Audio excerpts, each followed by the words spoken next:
Using any three prescribed texts, show how Pathos helps to bring out the main ideas in the texts. Pathos. In twilight of misty foliage, Bhima is refused food by his family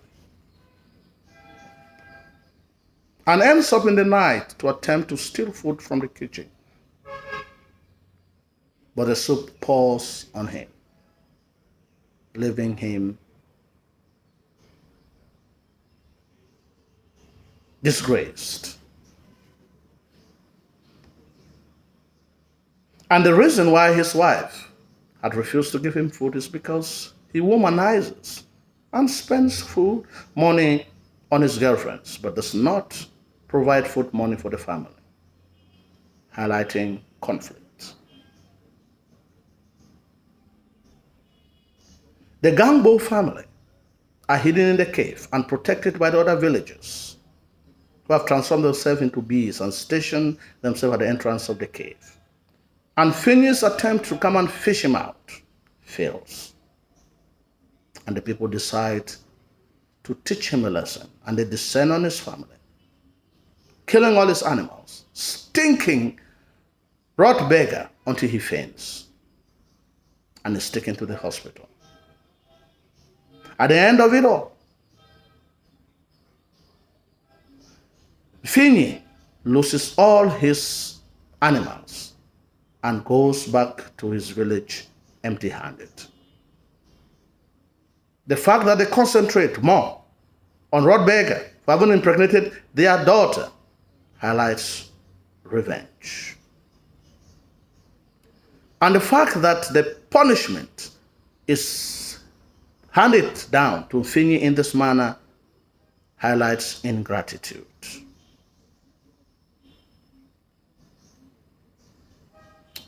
Amy returns home unexpectedly and finds his wife with Inspector Avey on his matrimonial bed, making love. She seizes his gun and uniform. Nevertheless, the chef de poste begs, and these items are returned with the promise of a compensation.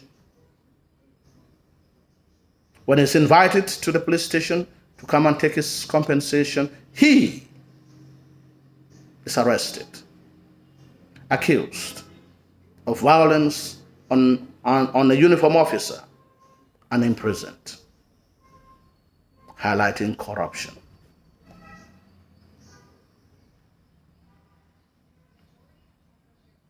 Cardinal Mpochwe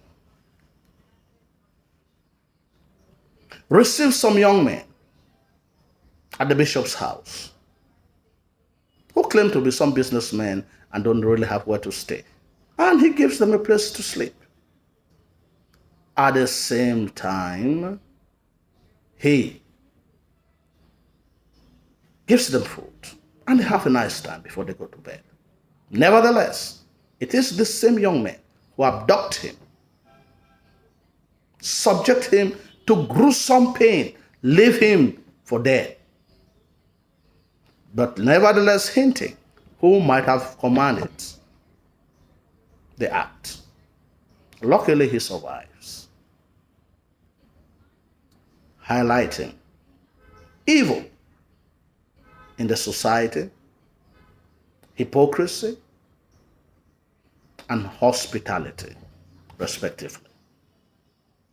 In unanswered cries, the pain of the young girls who are circumcised against their wish is unimaginable. The young girl is forced into the Bondo camp, held tight to the ground, her legs wide open, and while the Digba Sowe cuts flesh from her private as she screams, but her screams are drowned by the drums and the singing, highlighting superstition, pain, human indignity. In a desperate attempt, Olabisi fights with the Digbasowe's daughters and is hit by a rock, leaving her to faint. But it doesn't end there. Her mother is bent on bringing her to the Bondo camp, and she runs to the forests in an attempt to escape back to Freetown. She witnesses the ordeal of the young girl. She is captured by the Digbasowe and her daughters. She fights her way out. She is almost beaten by a crocodile, but luckily she escapes to arrive Freetown looking very dirty and shabby, highlighting determination. While in court, Olabisi is exposed and disgraced to be a loose girl who has started sleeping with men at the age of 14. And this young man is called Ediko. She feels humiliated in front of her father. She feels like she should commit suicide. And nevertheless, her father takes the blame, highlighting irresponsible parenthood, moral indecency, and love. We also have pity for Makalai, who is desperate because of the threat given to her by Yapose to bring Olabisi to the Bondo camp. She's ready to do anything. Although Dauda refuses to help her, she goes into the forest looking for her daughter, only to meet Pa Adamu, whom she promises a reward. But it ends up that Olabisi escapes back to Freetown. And she does not end there. She goes to Freetown to bring her back to the village, pushing Ade Williams to take the matter to court, highlighting superstition. The old man and the sea. We have pity for the mockery that Santiago gets from the young fishermen who consider him to be infested with ill, a salau. And despite this, nothing deters him from going to the sea, although he comes back empty-handed, highlighting determination. Santiago's poverty rubs him on his nose. His clothes are worn out. He walks without shoes. His sails are patched. He uses crude instrument. He has no food. He lives in a shack. He's lonely because he had lost his wife. All of this highlighting poverty. Nevertheless, he has Manolin, who is always there with him, highlighting human companionship and loneliness. Santiago goes to sea, spending 3 days without adequate rest or sleep or food. Fights with the marlin until he gets exhausted. Nevertheless, he kills it. Triumph, but the triumph is taken away from him when the sharks attack the fish, biting off huge chunks of meat.